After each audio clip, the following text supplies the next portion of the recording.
Hey, Mario Rodriguez here, and you're watching WWE Aftershock. We review all the big WWE events thanks to the WWE Network, and I got my assistant camera woman from behind the camera. Voila! Yep, and this is the big one, guys. It's WrestleMania 33, a very, very long show, went all the way to midnight, started at till 5, I think, 5 in the afternoon, and into midnight. I missed the first part. Yeah, so we got so many things here, and epic things, so I'm going to start going into the matches and comparing with what I did in my predictions.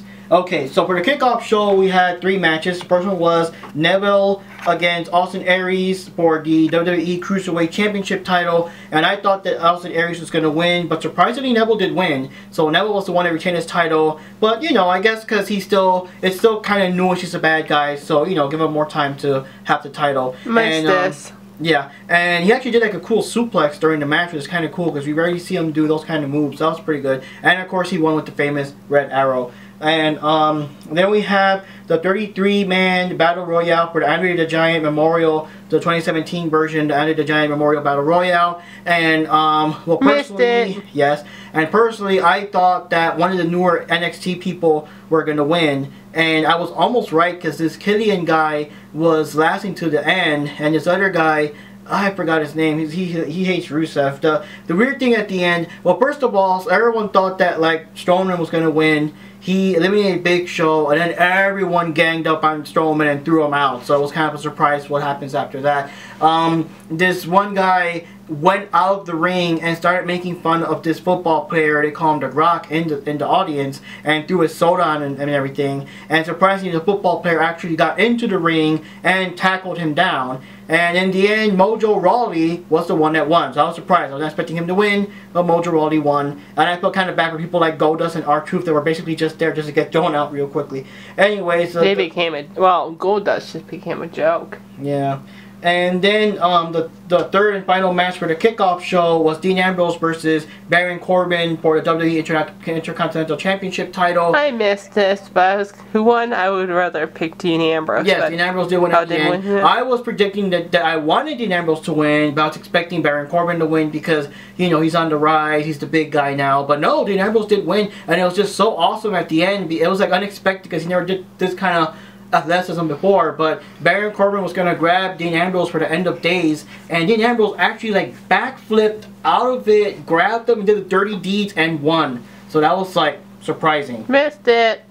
Yeah, but I'm glad Dean Ambrose did keep the title. So now for the real WrestleMania, we have AJ Styles fighting against Shane McMahon because apparently AJ Styles got so angry that he didn't have a match at WrestleMania and he felt like excluded because everyone can just walk up and be like, yo, I want a match, and okay. So he beat the living crap out of Shane. And apparently, you know, we thought he would get fired or something, but Shane's like, oh, he wants an opponent. Okay, he's got one. So that's what started this match here. And surprisingly, this is the surprising part, that Shane actually did some cool wrestling moves. He did a lot of wrestling moves, a lot of reversals, a whole bunch of like submission holds and stuff. This is the point where I started watching. Yeah, and it was impressive. I was really expecting him to like not do too much and just have AJ Styles run circles around him, but no. No, he did impressive moves. He did like submission moves, like MMA style submission moves and everything. And of course, the famous, I guess it's called a leap of faith, his super long distance jumps. AJ Styles actually tried to do it first. He tried to grab like a garbage can against Shane and do it, but like I guess he like missed or something, and then Shane McMahon would do the move on him. But yeah, in the end, AJ Styles still won, showing, you know, he has the superior skills and all that. Of course, he's still phenomenal one, but I'm just surprised that Shane put a hell of a good match. That was very, very impressive. And oh, I forgot, I guess I predicted AJ Styles was going to win because I really didn't see what Shane could do against him, but I was surprised that he put up that good of a fight. Then we had Kevin Owens against Chris Jericho for the WWE United States Championship title. And, I was hoping Kevin Owens would win, and did he win? Yeah, he did. He did. And I also kind of thought he was going to win because, you know, he probably had more skill, he had more pop, and he did win. The thing that stood out the most for me is that he actually grabbed Jericho in his own Walls of Jericho submission move. So that was kind of cool. And we were always like, man, can you imagine how embarrassing it would be if Chris Jericho tapped out to his own move? But no, he managed to get out of it. But of course, in the end, Owens did hit him with the pop-up powerbomb and won. And now, of course, he is the WWE United States Champion. So that's cool for Kevin Owens. And then we had a Fatal 4-Way Elimination match for the WWE Raw Championship for the women. It's Charlotte, Sasha Banks, Nia Jax, and Bayley. And yeah, it was a good match. And as you would expect, Nia Jax came out like super unstoppable, and she would just like throw all three girls. One time she used Charlotte as a wrecking ball and threw Charlotte into the other two girls, and all three girls like ran at her, Nia, just to like knock her down, and she pretty much clotheslined them all. One freaking swoop, and they're all knocked out.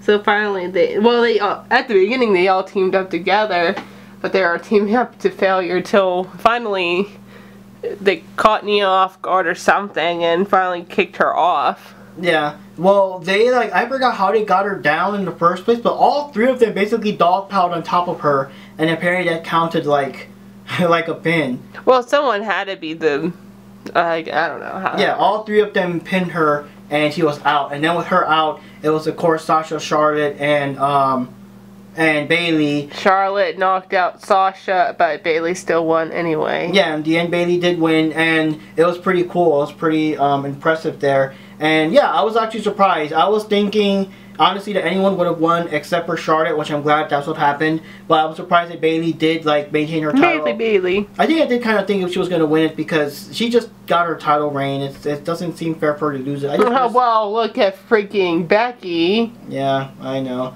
I just kind of wish Sasha had a bigger thing. People were saying that Nia Jax put on a good show, but she still has to practice more moves and stuff to be ready for bigger events. Well, anyways, then we have it became a fatal 4-way tag team ladder match for the WWE Raw tag team titles, because apparently there was no SmackDown tag team titles in this event.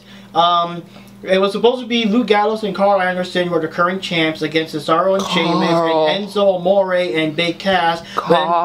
Yes, but then the big shock was that the Hardy Boys, Matt Hardy and Jeff Hardy, appeared. There were, of course, rumors that they already left Impact Wrestling, and everybody was thinking, you know, it's only a matter of time they would come here, and yeah, they came here. So the New Day came out dressed like Final Fantasy XIV characters to announce that the Hardy Boys are going to be a surprise for team. They were... Either they're acting like they were the people. Yeah, at first they came in acting like they were gonna like be the new people. I was saying, yeah, because the New Day had no match for this event, but no, it was the Hardy Boys. So yeah, it was a pretty good match. One thing I do remember the most is that Cesaro and Sheamus were both doing, like at the same time, Sheamus was doing his famous where he kind of grabs the guy from behind the rope and punches him, at the same time that Cesaro was doing the spin around thing. So it looks like they're really on the same page now. They're really like cooperating, and they're not like against each other like it used to be. But other than that, I don't remember too much, you know, lots of stuff going around, but the Hardy Boys, to my surprise, won the titles. Like, cause I'm surprised they just came in. He wanted Enzo and Cass to win to see what would happen. Yeah, for me, that was my prediction. I was hoping they would win because it would kind of make sense because, you know, Anderson and them already had it, and Cesaro and Sheamus just had the titles. It's like about time for Esno and Cass, but unfortunately for them, the Hardys came in and WrestleMania just exploded because everyone just loves them like crazy. Apparently, for me, I didn't care who won. They have these other characters that they're called like the I guess Broken Matt Hardy or something, and apparently they can't use that character yet due to copyright reasons. So they're gonna see what they can do about that later on. And then we had Nikki Bella with John Cena, like a mixed tag team match against Maurice and The Miz. And like I predicted, Maurice did nothing. Yeah, she did nothing. I don't know what happened because I didn't have to Google to make sure she actually was a wrestler back then. She was, and she actually won the title once or twice. She literally did nothing. And whenever they first started, it was a girl, and then she was like tapped out right after the bell went off. She like ran and hid behind Miz. So. And like I predicted, it wasn't really much of a matter like of will Cena and Becky, will Cena and Nikki win or not? It's like we knew they were gonna win. The bigger question was, would Cena propose or not? Yes, he did. And of course, that was like the big moment, like for the ring. And then we had Seth Rollins fighting against Triple H in a non-sanctioned match, which I guess means, apparently, in the storyline, that Seth Rollins was not cleared to wrestle, but it is a non-sanctioned match. He won't be allowed to sue Triple H or sue WWE if he gets like seriously or permanently injured in this match. So it's a big old match, and you know, we were making jokes on Triple H appearing in a motorcycle with Stephanie. Stone face. Yeah. The bitch face. Yeah, looking like trying to look hardcore, but ain't. Yeah, like an old guy trying way too hard to be hardcore, but he's not. And yeah, I was really hoping Seth Rollins would win, and he actually won. It was a hell of a match. It was an amazing match. Like, they did all the stops. One thing that I was surprised, though, many people were surprised, is that no one came in to cheat with Triple H's side. Like, he didn't bring Samoa Joe or anyone to cheat on his behalf. Well, so Stephanie tried to help cheat a little bit. Yeah, and in the end, oh yeah, of course the sledgehammer was involved. Seth Rollins was smart enough to avoid the sledgehammer. But in the end, when they were fighting, Triple H accidentally bumped Stephanie off against like a table. She fell through a table, and while Triple H was like distracted by it, that's when Rollins grabbed him and hit him with the pedigree and everything, and that's pretty cool. And also, it's kind of awesome to take out Triple H with his own move. But yes, in the end, Seth freaking Rollins won the match. So that's pretty awesome. I gotta say, this is a pretty awesome shirt from the WWE Slam Crate. Plug.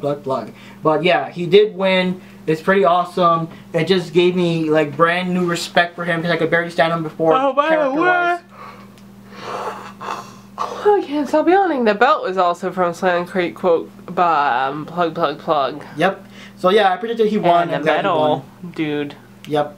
And the next match was Randy Orton against Bray Wyatt for the WWE Championship. The whole story that Randy Orton was pretending to be on Bray Wyatt's side, but it was just a trick to hit him at the right moment and everything. And apparently he burned down the house that had Sister Abigail's ashes in it. So anyways, it's a more or less decent match. I guess they're both kind of slow against each other, but it did, did a couple of moves, I wanted Bray Wyatt to win. Yeah, Wyatt always does that running senton when you're on the floor and stuff. But then there was this weird thing where the ring had these graphics of like giant maggots and bugs and weird things. I guess to creep Randy Orton out. He would like just get the hell out of the ring, and I guess it was like mind games on Bray Wyatt's favor and all that. But unfortunately, near the end, like, typical bad guy mistake, Bray Wyatt took way too long to do like the Sister Abigail to end it, and Randy Orton grabbed him for RKO, and that's the end. And now Randy Orton is a new champion for the 13th or so time, I think they said. And yeah, and the predictions, I said that I wanted Bray Wyatt to win, but they'll probably have Randy Orton win. And honestly, it's just stupid, because once again, it's my same old complaint, what everyone has to, is that Bray Wyatt needs more of a push. Like, don't make him do something and lose the title so quickly. You should have had, like make him lose the title at SummerSlam or something if you want to, but let him have the reign a while longer. Randy Orton has had lots of titles. He does not need another title reign, to be honest. It was just disappointing. I really wanted Bray Wyatt to win. And I'm also surprised that, like, no one... Well, I guess Luke Harper's no longer with Bray Wyatt, so he didn't have any help there, but... Yeah, that was disappointing for me. So that family is falling apart. The Wyatt family is falling apart. Yeah, and then another thing is all that stuff with the graphics, and it didn't help Bray Wyatt in the end. Okay, so then we had Brock Lesnar, with Paul Heyman, of course, fighting against Goldberg for the WWE Universal Championship. Goldberg recently defeated Kevin Owens to get his championship. Now it's good, Goldberg. We've seen that Goldberg punked out what's his name, Brock Lesnar for like a couple of seconds in the last big pay-per-view, and then in the Royal Rumble he just threw him out. So now this is like the big whatever. And what can I say? It was so short, because what do you expect from these guys? Both of these guys are known for taking people out quickly, but it was actually more of a match. So yeah, Goldberg did do a couple of spears, but Lesnar survived. Lesnar actually did like a giant leapfrog to get out of the way of the spear. That was pretty impressive. And then, of course... With his tiny little legs. Yeah. And then, Goldberg went to Suplex City, but he still, like, withstood it. And then he actually did get Lesnar with the jackhammer, but surprisingly, he actually kicked out of the jackhammer, and he grabbed Goldberg for the F5, and that's all she wrote. Goldberg's done, and, he won the title. And like I said before, my prediction, I kind of wanted Goldberg to win, but I already knew that Lesnar was going to win because Goldberg's on his way out. He's in a lot of pain with the workouts he needs to be in shape for these matches. He can really not last longer than 5 or 6 minutes. So we kind of knew he was on his way out. So we'll see what happens. And then we have the 6-pack challenge for the WWE SmackDown Women's Championship, which consisted of Carmella, Mickie James, Natalya, Becky Lynch. F-A-B-U-L-O-U-S. Yes. Alexa Bliss and Naomi, and they all fought it out.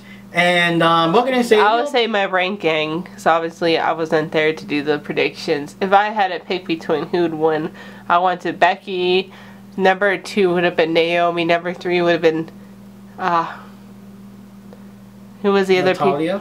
Oh yeah, Natalia.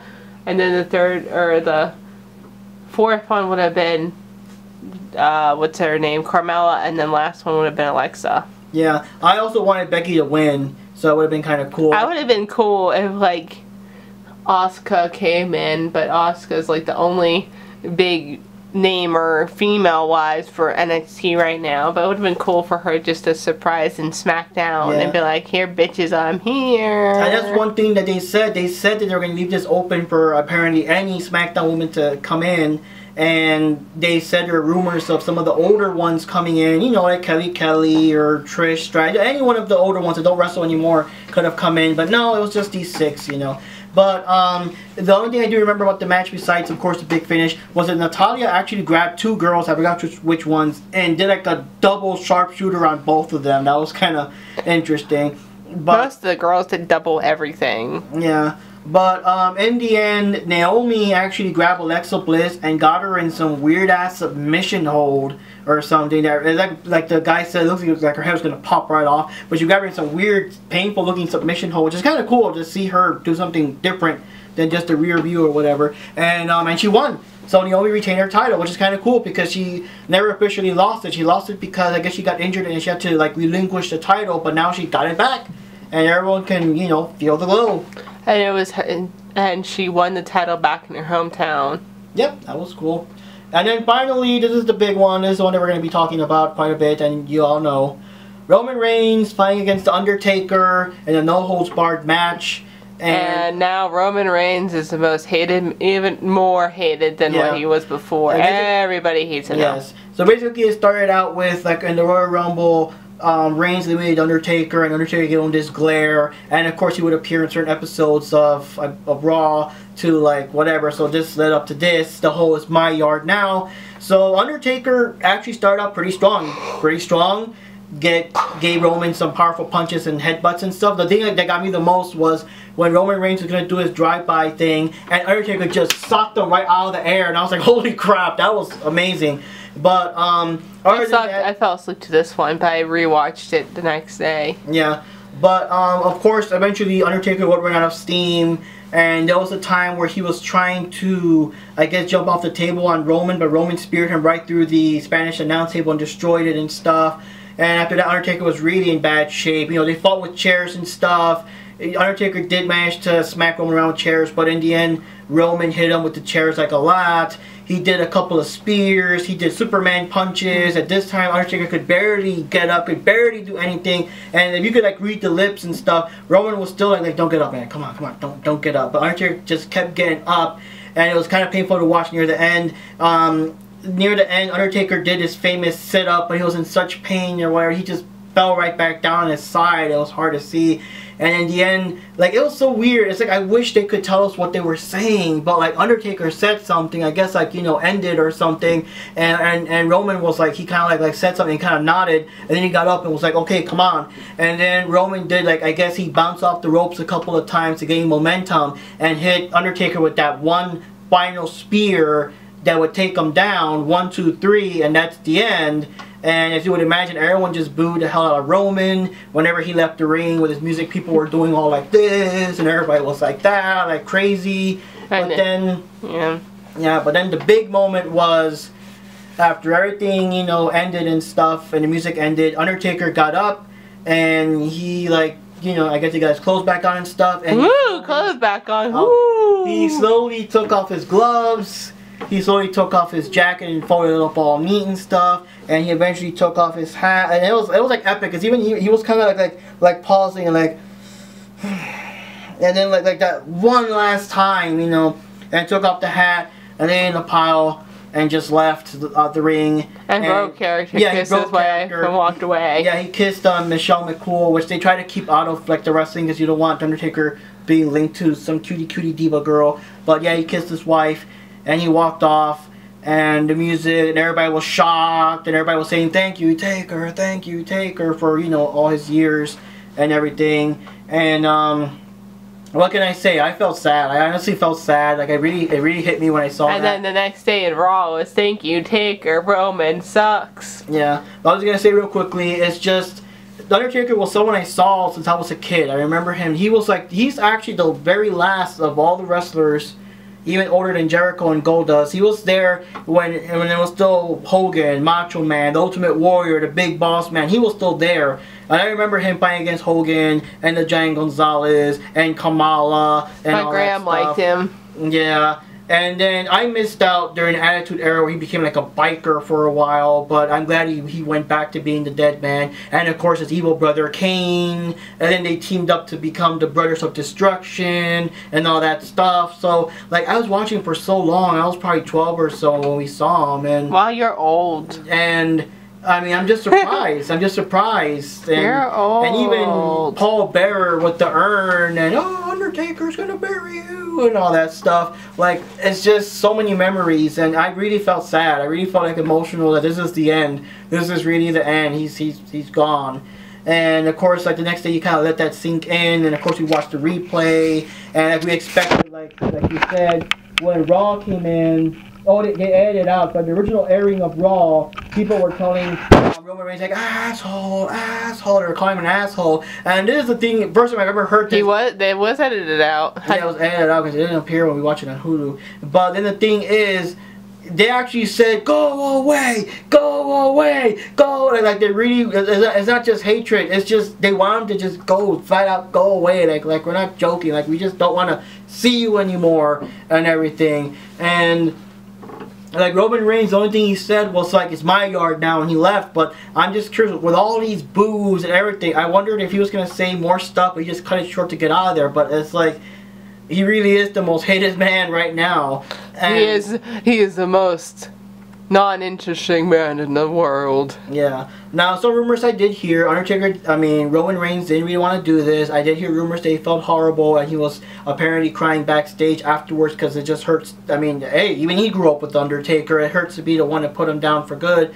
And apparently the Undertaker... Old Yeller. Can I put down Old Yeller? Yes. Apparently Undertaker chose John Cena to end it, and of course he's still a bit more loved, but they didn't right. They didn't, well, I guess. You know, they didn't want him because they wanted him involved with the whole Nikki Bella storyline, but also because I guess Vince McMahon wants to think more long term. It's like John Cena's fighting less and less. He might retire in a couple of years. Roman Reigns is apparently the future. He'll be here for a long time, so it means more to have him carry it. But I don't know. I personally don't get the hate with Roman Reigns. I don't get the hate with them saying that he's been shoved down our throats. I mean, I know he's a main event of many pay-per-views, but like so is John Cena, so was like Hulk Hogan. They were all like almost every pay-per-view is like a poster of Cena on it, you know. So I don't know. But as for the Undertaker, what can I say? It's his time.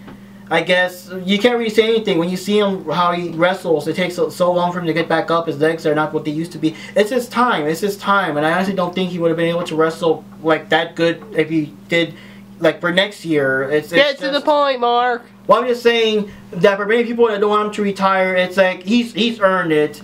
He wrestled for so many years. He's in his 50s now. He's earned his vacation. He's earned his retirement. He can now... He earns his hot wife. Yeah, I guess he can just live off the royalties or whatever. Because, yeah, they're always going to be selling Undertaker merchandise. But, what can I say? You know, thank you, Undertaker. Or have random appearances or something. I don't know. Yeah, thank you, Undertaker, for everything you've done. You're so amazing, and you'll probably be in the Hall of Fame next year. You should be. Any final quotes on the Undertaker there? I don't have much. Like, I missed it the first time going through, and so I rewatched. It was nice. I don't know. I feel bad for Roman, and that's the first thing I thought of whenever they, like... I knew like Roman was fighting against Undertaker. I didn't know he was gonna retire, but the thing was, I knew if like Roman would win, quote unquote, he would be even more hated because you just defeated Undertaker, the man, the legend, the pimp, the man, the legend.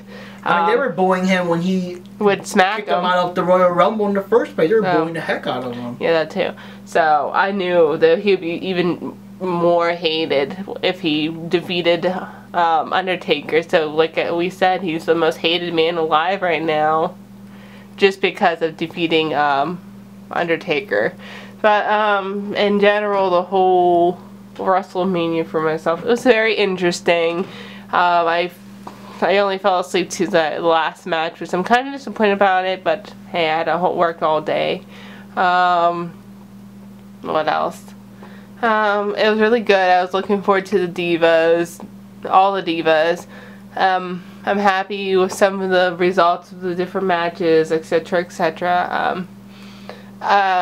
This is the only real pay-per-view I really watch anymore, because everything is so many anymore, so it's not worth it. I only care about SmackDown unless Becky switches over to Raw, so I'm hoping not, because I'd rather see the SmackDown girls than the Raw girls.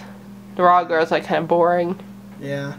But that's all, I also agree. WrestleMania this year just felt so much better than last year. We had way better matches. The only match I guess I could really complain about was just Bray Wyatt versus Randy Orton, because I just really wanted Bray Wyatt to win. Anything else, they were all pretty awesome matches. They were all pretty awesome matches. I really can't complain. They were all pretty good. None of them were boring. They're pretty good. Yeah, even the pretty good. Even the ones that I kind of thought that, whatever, like AJ Styles versus Shane McMahon turned out to be like real epic matches. So, what can I say? Even Undertaker was still an epic match. Yeah, it's an epic match. It's just, I mean, we weren't ready. We really weren't expecting him. Like, I really didn't think that Roman Reigns would be the guy to take him down with like the way they hate him so much. Like, I don't know. I mean, maybe if Sting didn't get injured, maybe it would have been Sting versus Undertaker. Who knows? But doubt it. Yeah. Okay, go on. Alright, but that's all anyways, guys, and we'll see you next time for the next big one, which is SummerSlam. We'll see what happens between now and then. And yeah, as usual, this is Mark Rodriguez here. I'm the camera woman from behind the camera. Hola. Yep, we're WWE Aftershock, and we'll see you next time in the ring. Hola.